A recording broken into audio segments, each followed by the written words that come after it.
आपके साथ पूनम दुबे। खबर दिन भर पर जानेंगे देश और दुनिया की तमाम बड़ी खबरें, लेकिन सबसे पहले रुख करते हैं कुछ प्रमुख हेडलाइंस का। यूक्रेन में शीतलहर के बीच पुतिन का टॉर्चर, ऊर्जा संयंत्रों पर ताबड़तोड़ हमले, अंधेरे में 10 लाख के करीब लोग। कम नहीं हो रही शेख हसीना की मुश्किलें, आईसीसी में मुकदमा चलाने की तैयारी कर रही बांग्लादेश सरकार। संसद की कार्रवाई में बाधा डालने पर भाजपा नेता सुभाष बराला का बयान, कांग्रेस के नेतृत्व में पूरा विपक्ष हताश। अजमेर दरगाह बनी राजनीतिक अखाड़ा, मस्जिद के नीचे शिव मंदिर होने का किया गया था दावा, कोर्ट के फैसले पर छिड़ी बहस। संभल मामले पर सुप्रीम कोर्ट का अहम निर्देश, हाई कोर्ट के आदेश तक ट्रायल कोर्ट कोई कार्रवाई न करे, निचली अदालत को इस मामले पर सुनवाई करने से रोक। गुरुग्राम में 2 लाख का इनामी बदमाश एनकाउंटर में ढेर, बिहार में दर्ज थे 32 से भी ज्यादा मामले, जेडीयू विधायक से भी बदमाश ने मांगी थी रंगदारी। लखनऊ में बढ़ेगा ई रिक्शा का किराया, परिवहन विभाग ने तय कर दिया रेट, क्षमता से अधिक बैठाई सवारियां तो सीज होंगे ई रिक्शा। जर्मनी गए इकलौते बेटे के अंतिम दर्शन भी नहीं कर पाए परिजन, 2 साल पहले सर्बिया में डोंकी के रास्ते जर्मनी जाते समय हुई थी मौत। शिल्पा शेट्टी के पति राज कुंद्रा पर फिर मंडरा है खतरा, ईडी की छापेमारी, एडल्ट फिल्म केस से जुड़ा है मामला। किसी भी हाल में पाकिस्तान नहीं जाएगी टीम इंडिया, सरकार ने बीसीसीआई से कहा चैंपियंस ट्रॉफी न्यूट्रल वेन्यू पर होगी और तब भारत करेगा मेजबानी। और अब खबरें विस्तार से।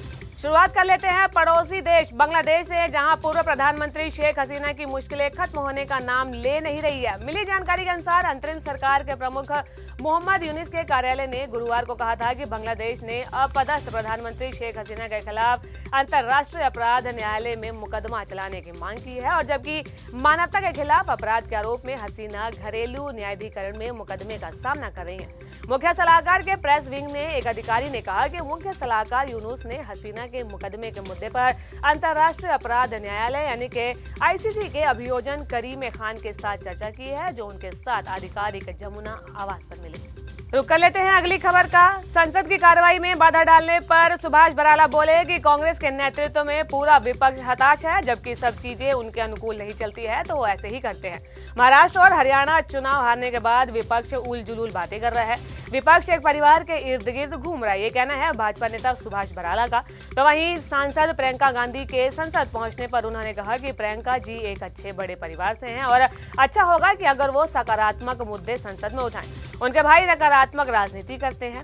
राज्यसभा के लिए उम्मीदवारी मिलने के सवाल पर उन्होंने कहा कि हमारा केंद्रीय नेतृत्व प्रदेश के नेताओं से चर्चा करके निर्णय लेगा और आपस में बातचीत के आधार पर ही तय किया जाएगा। अगली खबर में रुख करते हैं अजमेर शरीफ का। अजमेर दरगाह को लेकर विवाद एक नए मोड़ पर पहुंच गया है और हाल ही में सिविल अदालत ने दरगाह परिसर में संकट मोचक महादेव मंदिर के अस्तित्व से जुड़ी याचिका पर सुनवाई के लिए सहमति जताई है। ये याचिका हिंदू सेवा के राष्ट्रीय अध्यक्ष विष्णु गुप्ता द्वारा दायर की गई थी और इसमें ऐतिहासिक महत्व के इस दावे की जांच की मांग की गई है।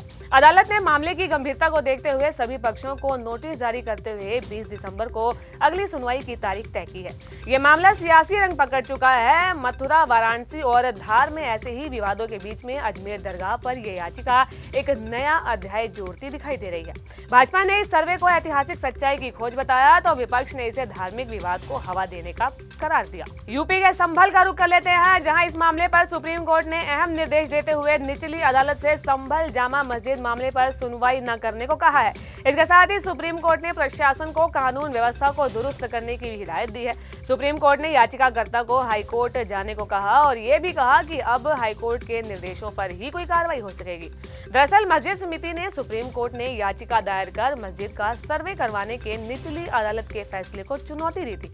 इस पर सुप्रीम कोर्ट ने याचिकाकर्ताओं से पूछा कि वो उच्च न्यायालय क्यों नहीं गए। हालांकि सुप्रीम कोर्ट ने इस मामले में कुछ अहम निर्देश दिए हैं, जिनके मुताबिक निचली अदालत को इस मामले पर सुनवाई करने से रोक दिया गया है। अगली खबर गुरुग्राम से, जहां गुरुग्राम पुलिस और बिहार एसटीएफ की संयुक्त टीम ने 2 लाख के इनामी बदमाश का एनकाउंटर कर दिया। सूचना के आधार पर पुलिस टीम ने बदमाश और उसके साथी को नाकाबंदी कर रोकने का प्रयास किया था, लेकिन बदमाश ने अंधाधुंध फायरिंग कर दी, जिसकी जवाबी कार्रवाई में पुलिस ने एक बदमाश को तो ढेर कर दिया ही, जबकि दूसरा साथी उसका मौके से फरार हो गया। बताया जा रहा है कि इस घटना में बिहार पुलिस के कांस्टेबल को गोली लगी है, जिसे इलाज के लिए अस्पताल में भर्ती करवाया गया है। पुलिस ने शव को कब्जे में लेकर पोस्टमार्टम के लिए भेज दिया है। पुलिस की माने तो बदमाश पर बिहार में जेडीयू विधायक से भी रंगदारी मांगने का आरोप था। बिहार एसटीएफ ने इन बदमाशों के गुरुग्राम और मेवात क्षेत्र में होने की सूचना दी थी। हमारी अगली खबर भी गुरुग्राम से है, जहां जमीन बेचकर जर्मनी गए इकलौते बेटे के अंतिम दर्शन भी उसके परिजनों को नसीब नहीं हुए हैं। साल 2022 में गुलजार सिंह, जो कि 30 साल के हैं, छज्जूपुर कुरुक्षेत्र की डोंकी के जरिए जर्मनी जाते समय रास्ते में मौत हो गई थी, मगर आरोपी एजेंट परिजनों को उनके ठीक ठाक होने का बहाना कर गुमराह करता रहा। 3 दिन पहले परिजनों को अपने बेटे की मौत की सूचना ने झकझोर कर रख दिया। परिजनों का रो रो कर बुरा हाल है और गत दिवस परिजन ने गुलजार सिंह का अंतिम भोग भी कर दिया। गुलजार सिंह अपने पीछे अपने बुजुर्ग मां, पत्नी हरप्रीत कौर और 6 साल के बेटे अगम सिंह को छोड़ गया है। गुलजार सिंह के परिजन सरकार से उसका शव भारत लाने की मांग कर रहे हैं और इसके साथ ही आरोपी एजेंट पर हत्या का मामला दर्ज करने की मांग की गई है। अगली खबर में रुख करते हैं बॉलीवुड गलियारे का, जहां शिल्पा शेट्टी के पति राज कुंद्रा की मुश्किलें बढ़ती नजर आ रही हैं। ईडी ने एडल्ट फिल्मों से जुड़े मामले में राज कुंद्रा और उनके अन्य आवासों और दफ्तरों पर छापेमारी की है। ईडी के द्वारा केस दर्ज किए जाने के बाद अब आवासीय परिसरों और दफ्तरों की तलाशी ली जा रही है। कथित तौर पर यह छापेमारी मोबाइल एप्लीकेशन के माध्यम से अश्लील सामग्री के प्रोडक्शन और डिस्ट्रीब्यूशन से जुड़ा हुआ है। पुलिस का यह दावा है कि राज कुंद्रा और उनकी कंपनी ने न सिर्फ एडल्ट फिल्म के जरिए मोटी कमाई कर रहे थे, बल्कि उनके पास देश के कानूनों को चकमा देने का भी पूरा इंतजाम था। आखिरी खबर में रुख करते हैं क्रिकेट जगत का। टीम इंडिया किसी भी कंडीशन में चैंपियंस ट्रॉफी खेलने के लिए पाकिस्तान नहीं जाएगी। बीसीसीआई के सूत्रों की अगर माने तो पाकिस्तान क्रिकेट बोर्ड अगर हाइब्रिड मॉडल के लिए नहीं माना तो टीम इंडिया टूर्नामेंट नहीं खेलेगी। अगर पीसीबी ने टूर्नामेंट होस्ट नहीं किया तो भारत इसकी मेजबानी के लिए भी तैयार है। आईसीसी ने 29 नवंबर को एक मीटिंग बुलाई थी, जिसमें वेन्यू को लेकर फाइनल फैसला लिया जाएगा। बीसीसीआई सूत्रों की माने तो सरकार ने बीसीसीआई से साफ कह दिया है कि चैंपियंस ट्रॉफी के लिए टीम इंडिया पाकिस्तान नहीं जाएगी। सरकार ने बीसीसीआई से आईसीसी में अपने तर्क को मजबूती से रखने की बात कही है। आईसीसी में पाकिस्तान की हालत और खिलाड़ियों की सुरक्षा की अहमियत बताने के लिए भी कहा गया है। खबर दिन भर में आज के लिए बस इतना ही। देश और दुनिया की तमाम बड़ी खबरों को जानने के लिए जुड़े रहिए माई हिंदी टीवी के साथ।